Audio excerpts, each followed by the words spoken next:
Hello, everybody. Hope you're doing well. Good morning. Good morning. Yeah. Or afternoon. Yes, yes. Today is flying by. It is. So I'm going to start the meeting and then hopefully some others might pop in. I did get emails from people due to work and holidays that they might not be able to attend today. And our icebreaker for today is one of the favorite things you love to do on a snow day. Since we just had a major snowstorm here. I remember taking my boys out, and there was the perfect snow to make snow people this past snow, and you don't always get that. So I remember like trying to make the snow people, and the leaves would get stuck to the bottom of the first one and kind of ran out of snow as we went through. So that's what I remember. How about you, Amy? When you said that, made me think of the blizzard of '78 and not having to go to school for a very long time. That's nice. Hi, Faye, how are you? I'm well. I think what I enjoyed about the big snowstorm was watching my 26-year-old son do the shoveling instead of me. So that was very nice. Nice. Hi, Michael.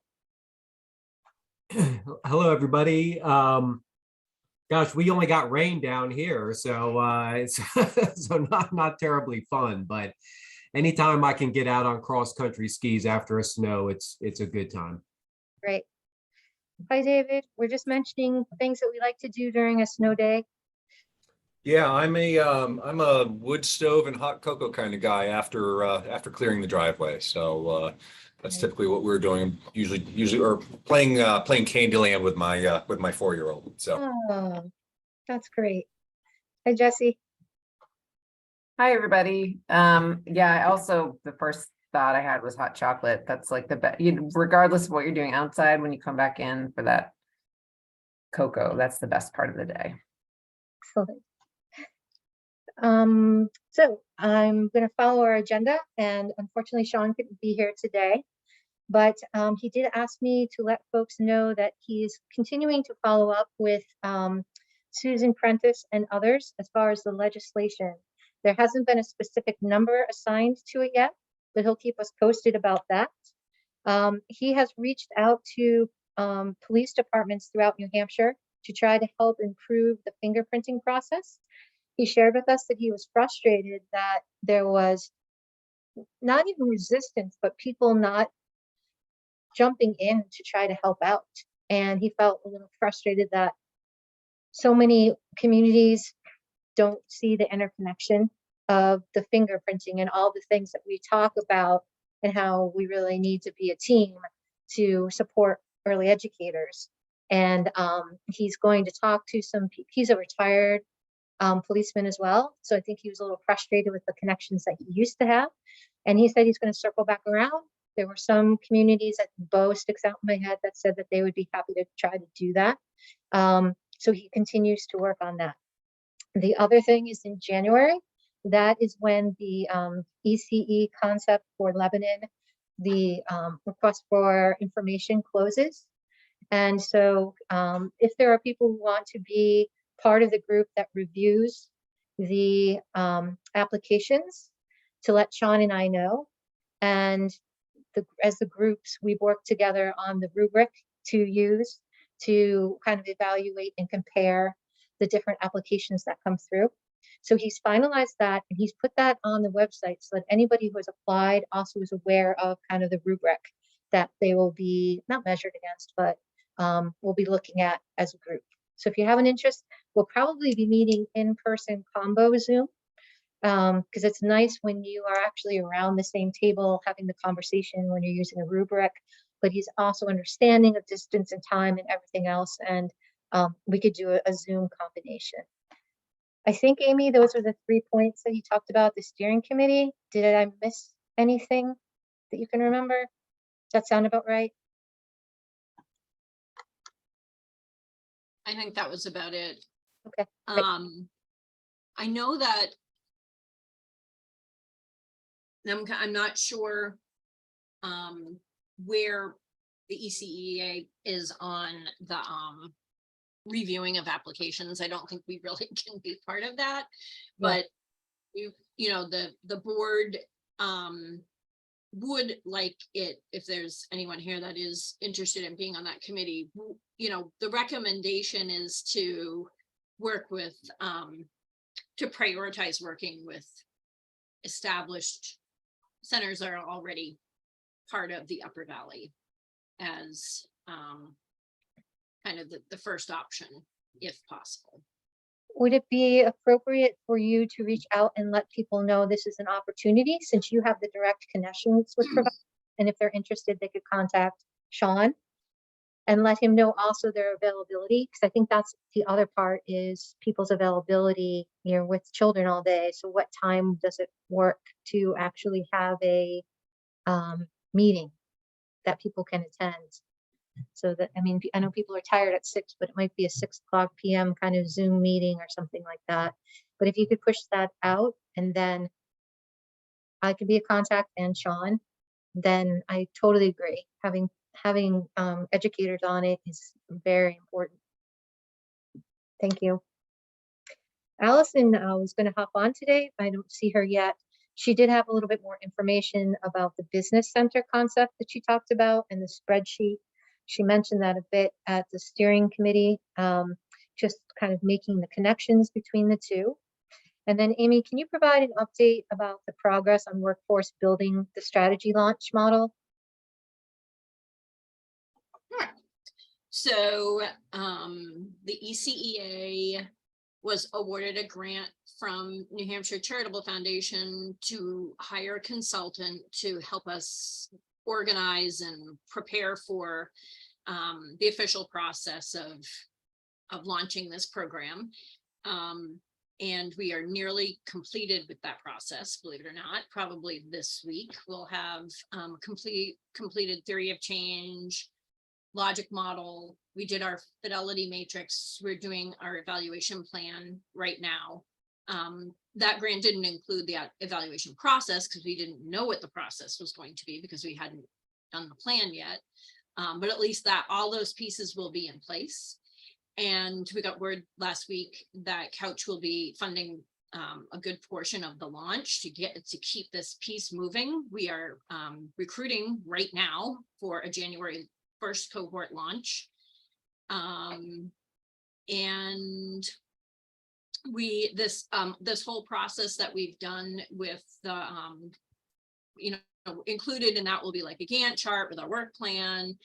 And also we talked about a storytelling process to kind of capture not just the data that comes out of this project, but the story of this project and how we're going to work that in.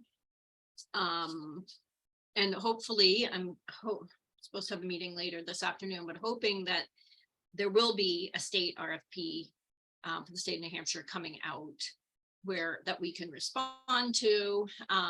And I've been talking to Diane Chase and others at New Hampshire DHHS to kind of put it on their radar.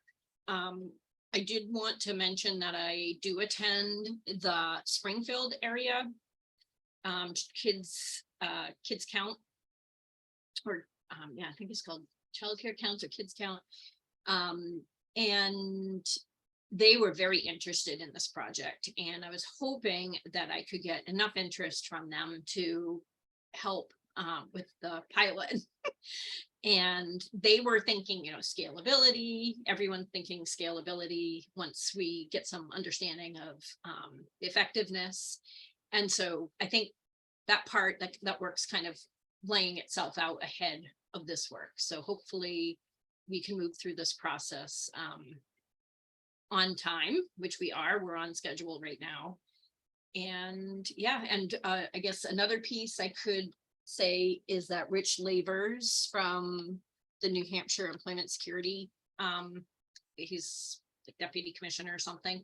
He also is interested in this model and is looking forward to an application that the ECEA is putting forth to cover half the cost of another cohort of mentoring training. So we're excited to be kind of reaching out into all parts of the state and starting to get into Vermont too. That's great. A lot of progress on there. And it seems like it's much more cohesive and shows how you can have this kind of big idea and break it down and actually make it happen. So that's fantastic. Frey, while we have you here, there's something that may or may not connect with you at all, but during the steering committee conversation, Amy was talking about the number of educators and the number of urinary tract infections, because they don't even have time to like go to the bathroom during the day. And then they're like, we get, you know, somebody said something about getting more hydrated. And they're like, I drink more water. I can't go to the bathroom. I don't have time to do that. So I had you in my head to think about this real health issue that's happening. And it's not just one person, it is multiple people, different places. And is there a way, Alice Peck Day, or you might have connections about how can we get the appointments? How can we get the medication? Amy was talking about like they're even kind of saying, do you have X medication left over? Because I know I have it, but I can't get in to go to a doctor's appointment. And it just that never left my mind since I heard that last week about how can we keep people healthy, like literally healthy in the field, providing them that care that they need with the schedules that they have. And I wanted to bring it forward because talk about workforce recruitment and retention, their own health is at risk. And I know I'm just tossing this to you, but I didn't forget that, and I wanted to bring it back around. Yeah, that's fascinating. I made a note, and I'm like, as an ex-teacher, I'm going, yeah. I mean, at other levels too. And it just brought to mind something else that I know they're trying to spread a lot of information about. I don't know that where this might fit in, but if you're not aware of the Center for Advancing Rural Health Equity, okay, so Dartmouth has this new center, and they have just put out a request for ideas with funding up to $20,000 for each of 3 to 4 projects. I can forward this to you to send out to the group if you want. But they're looking at access, and so this just reminded me of it, but it could be something else, and they're just trying to figure out what are projects that could be funded that can bring health to rural populations, and certainly childcare centers are potentially an area for that. So as I said, I'll send that along, and I will talk with our community health and just sort of see, because yeah. Thank you for mentioning it. Mm-hmm. Yeah. It's the day-to-day things, right? That, I connected with that immediately as a teacher too. But I think the difference is, even though we were paid for a free period where our kids were in arts or maybe a special education meeting, these folks they don't have that backup to go to. That the younger you go, yeah, the less freedom there is to walk off, to take that break. So absolutely. Thank you. Yeah, please do send that to me. And I will share that with advocacy. So I kind of see how these groups are fitting together, where there might be an idea here, but like writing the grant or something along those lines might fall through the advocacy group. And so we can use these channels of like the steering committee hearing things, and then my bringing them back to the different committees to push ideas out. And so any thoughts that you have about that would be fantastic. This is a pretty tight meeting. We did have the combined meeting. So if you remember, the last meeting that was here was actually talking with Rebecca Holcomb. I did write her a note afterwards, thanking her for her time and to please, use us as a sounding board. That's what we're here to do. And she said that she would. So it was a nice connection that we made. I don't know if Let's Grow Kids held that group meeting with the legislator just north of this on that Friday, because there was a snowstorm. And I'm sorry, I don't know the towns very well. I think it's up by Farmway, that area, like Bradford. So I don't know if they held that or they'll reschedule that, but that was another opportunity to talk with a legislator about early childcare issues. So if they reschedule it, maybe some of us could go to that.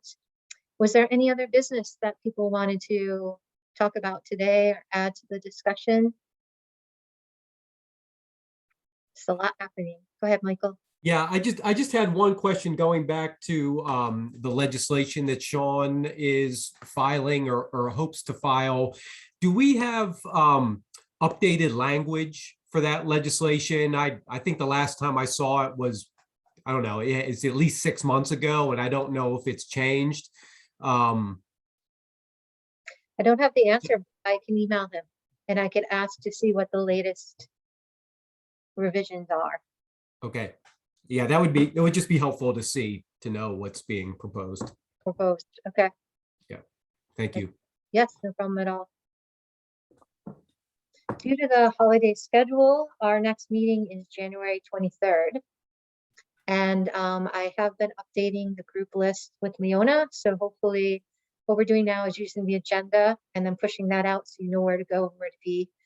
She said her Zoom links are now updated, so I'll send a link if you want to add it to your calendars as well. Just notice that it tricked me. I was confused the first couple of times because if we meet like a first and a third of the month, there's 2 different Zoom links. So just make sure you get the right ones in your calendar. Well, thank you for joining me today. I hope you guys have a wonderful holiday. I look forward to seeing you in the new year. Take care. All right, Thanks, you Dylan. too. Thank you. Yeah, thanks. Happy holidays. Thank you.